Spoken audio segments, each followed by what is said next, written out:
नमस्कार, मैं निशा ठाकुर और आप देख रहे हैं मेट्रो मुंबई। वक्त हो गया है टॉप 10 बुलेटिन का, तो आइए एक नजर डालते हैं मुंबई की 10 बड़ी खबरों पर। महाराष्ट्र में आज से नए गाइडलाइंस लागू कर दिए गए हैं। नए गाइडलाइंस हालांकि कल जारी कर दिए गए थे, लेकिन आज से उन्हें प्रभाव में लाया गया है। नाइट कर्फ्यू, धारा 144, तमाम तरीके की पाबंदियां लगा दी गई है। क्या पाबंदियां लगाई गई है, देखिए इस रिपोर्ट में। मुंबई और महाराष्ट्र में ओमिक्रॉन के बढ़ते खतरे को देखते हुए मुंबई महानगर पालिका के कमिश्नर इकबाल सिंह चहल ने गाइडलाइंस जारी की है। इस गाइडलाइंस के अनुसार अब क्रिसमस और नए साल पर किसी भी तरह की पार्टियां या सेलिब्रेशन आयोजन नहीं हो पाएगा। यह नियम इंडोर और आउटडोर दोनों तरह के सेलिब्रेशन या पार्टी के लिए लागू होगा। गाइडलाइंस में ये भी लिखा हुआ है कि किसी भी तरह का फंक्शन और पब्लिक गैदरिंग मुंबई शहर में नहीं होने दी जाएगी। ऐसा करने वालों के खिलाफ कानूनी कार्रवाई होगी। महानगर पालिका का ये नियम बीती मध्य रात से ही लागू हो गया है।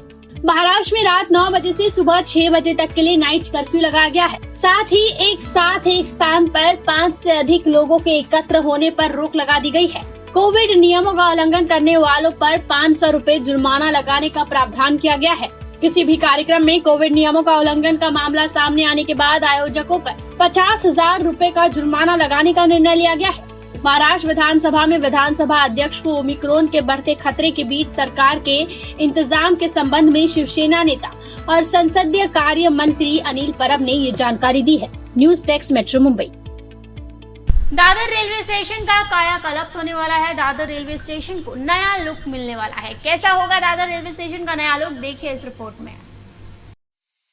जल्द ही दादर स्टेशन का कायाकल्प होने वाला है। जी हाँ, स्टेशन का पुनर्विकास कुछ इस तरह से किया जा रहा है कि लोग चकित रह जाएंगे।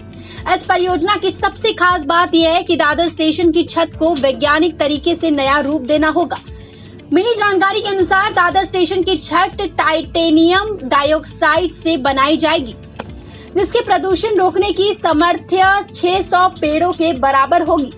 जानकारों का कहना है कि इस केमिकल की वजह से प्रदूषण में शामिल गैसों में कुछ ऐसी सामान्य प्रक्रिया होती है कि दुष्प्रभाव ना के बराबर रह जाता है। ऐसा प्रयोग भारतीय रेलवे में पहली बार हो रहा है। इस पुनर्विकास का ब्लूप्रिंट तैयार हो चुका है, जिससे दादर स्टेशन को पूरी तरह से नया लुक दिया जाएगा। इतना ही नहीं, स्टेशन परिसर में अच्छी रोशनी, वेंटिलेशन और हवा की शुद्धता पर भी खास ध्यान दिया जा रहा है। सूत्रों के अनुसार करीब 7,242 वर्ग मीटर क्षेत्रफल में टाइटेनियम डाइऑक्साइड का प्रयोग किया जाएगा। स्टेशन की छत पर सोलार पैनल भी होंगे। इस प्रोजेक्ट की डिजाइन करने वाले एक इंजीनियर ने बताया कि 1200 वर्ग मीटर के क्षेत्र में टाइटेनियम डाइऑक्साइड लगाने पर 100 पेड़ों जितना प्रभाव होता है। ये स्टेशन की पूरी छत को इस केमिकल से कवर कर दिया जाएगा, जिसका प्रभाव करीब 600 पेड़ों के बराबर होगा। टाइटेनियम डाइऑक्साइड विषैली गैसों के साथ रासायनिक प्रक्रिया कर प्रदूषण को नियंत्रित करती है। यह नई छत दादर स्टेशन की नई बिल्डिंग में लगेगा। इस बिल्डिंग में अतिरिक्त एफओबी होंगे जो पश्चिम और मध्य रेलवे को जोड़ेंगे। इस बिल्डिंग में स्टेशन से बाहर जाने के लिए स्काई वॉक और ब्रिज जोड़े जाएंगे। मध्य रेलवे के महाप्रबंधक एमएनएस के संदीप देशपांडे ने एक ऐसी कार्टून शेयर की है जिसको देखकर लोग हंसते हंसते पागल है और हैरान भी है। संदीप देशपांडे का कहना है कि मुख्यमंत्री उद्धव ठाकरे ओमिक्रॉन का इंतजार कर रहे थे, इसलिए उनकी आरती उतार रहे हैं। अब भगवान की पूजा करते होंगे, आरती करते होंगे और अपने लिए मन्नतें मांगते होंगे। ये तो आम बात। लेकिन क्या आपको पता है, हमारे मुख्यमंत्री उद्धव ठाकरे कोरोना की पूजा करते हैं। अरे आप लोग हंस क्यों रहे हैं? ये हम थोड़ी कह रहे हैं और ना हम मजाक के मूड में हैं। भाई, मुख्यमंत्री उद्धव ठाकरे कोरोना के हर वेरिएंट की पूजा करते हैं। मजा आया और मैं ये जो मजा है हिंदुस्तान के हर व्यक्ति को देना चाहता हूँ। और ये खुद मुख्यमंत्री ठाकरे के भाई राज ठाकरे की पार्टी मनसे का कहना है। What? भले ही ट्वीट संदीप देशपांडे ने किया है, लेकिन वो है तो मनसे का ही हिस्सा। देखिए कितनी सुंदर तस्वीर बनाई गई है। अरे माफ कीजिएगा, कितनी सुंदर कार्टून बनाई गई है, जिसमें मुख्यमंत्री उद्धव ठाकरे ओमिक्रॉन की तस्वीर को हार पहनाए आरती करते नजर आ रहे हैं।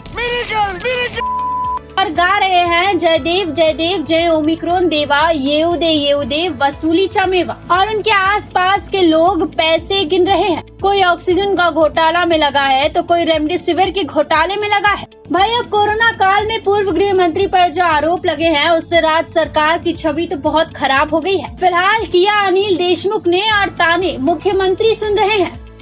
भाई अब भगवान ही बचाए इन्हें। News desk metro Mumbai. Maharashtra के स्वास्थ्य मंत्री राजेश टोपे के एक बयान ने महाराष्ट्र वासियों की टेंशन एक बार फिर से बढ़ा दी है। स्वास्थ्य मंत्री राजेश टोपे ने एक बार फिर से लॉकडाउन के संकेत दिए हैं, वो भी सख्त।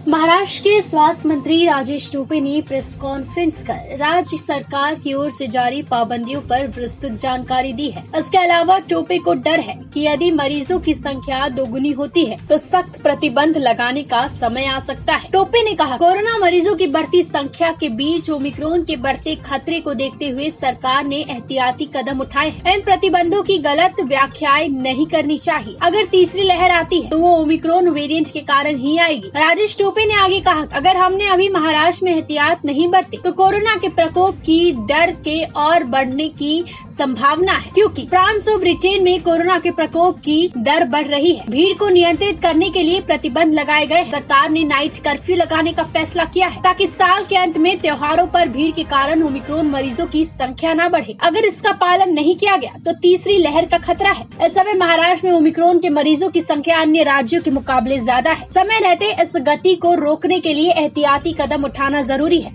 इसीलिए शादी समारोह, होटल, सिनेमा हॉल को लेकर पाबंदी जारी किए गए हैं। इन सभी पाबंदियों का सख्ती से पालन करना जरूरी है। इसके अलावा राजेश टोपे ने कहा, ओमिक्रॉन संक्रमण के प्रसार के आधार पर एक महत्वपूर्ण बयान दिया गया है। अगर कोरोना की तीसरी लहर आई तो ओमिक्रॉन के कारण ही आएगी। इसीलिए समय रहते खतरे को भांपते हुए लोगों को भीड़ से बचना चाहिए, प्रतिबंधों का पालन करना चाहिए और सरकार का सहयोग करना चाहिए। विदेशों में लाखों मामले सामने आ चुके हैं। ओमिक्रॉन की रफ्तार चिंताजनक है। उन्होंने ये भी कहा कि अगर समय रहते गति पर नियंत्रण नहीं किया गया तो स्वास्थ्य व्यवस्था पर दबाव की आशंका से इनकार नहीं किया जा सकता। राजेश सोनी के साथ निशा ठाकुर, मेट्रो मुंबई। महाराष्ट्र सरकार के गाइडलाइंस जारी करने के कुछ ही देर बाद बीएमसी द्वारा भी दिशा निर्देश जारी किया गया, जिसमें साफ तौर पर न्यू ईयर्स की पार्टी पर बैन लगा दिया गया है।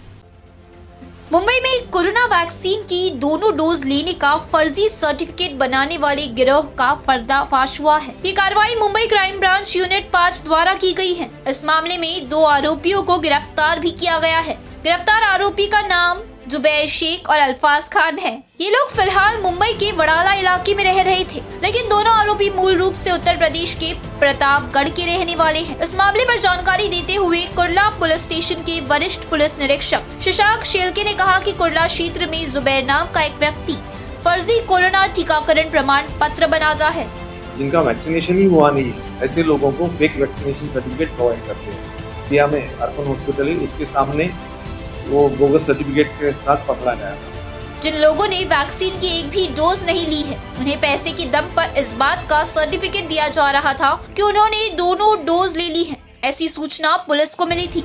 मिली जानकारी के अनुसार पुलिस ने जाल बिछाया। पुलिस ने फर्जी ग्राहक को आरोपी के पास भेजा, जिसने वैक्सीनेशन के फर्जी प्रमाण पत्र की मांग की। आरोपियों द्वारा फर्जी सर्टिफिकेट देने के लिए 2000 रुपए की भी मांग की गई। आरोपियों ने फर्जी ग्राहक से कहा कि आप बस मुझे अपना मोबाइल नंबर, आधार कार्ड नंबर और 2000 रुपए दे दीजिए, मैं आपको फर्जी सर्टिफिकेट दे दूंगा। ऐसा आश्वासन आरोपी ने पुलिस द्वारा भेजे गए फर्जी ग्राहक को दिया, जिसके बाद पुलिस ने आरोपी जुबैर को फर्जी सर्टिफिकेट बनाने को लेकर गिरफ्तार कर लिया। जुबैर से पूछताछ के दौरान मामले में अल्फाज का नाम सामने आया था। पुलिस ने एक अन्य आरोपी अल्फाज को वडाला इलाके से गिरफ्तार किया है। दोनों आरोपी उत्तर प्रदेश के प्रतापगढ़ के रहने वाले हैं। इस बीच अब जबकि इस गैंग को किसी से फर्जी सर्टिफिकेट मिल गया है, तो क्या इस गैंग में और कोई है? पुलिस ने बताया कि इस मामले में आगे की जाँच चल रही है। राजेश सोनी के साथ तृप्ति सिंह, मेट्रो मुंबई।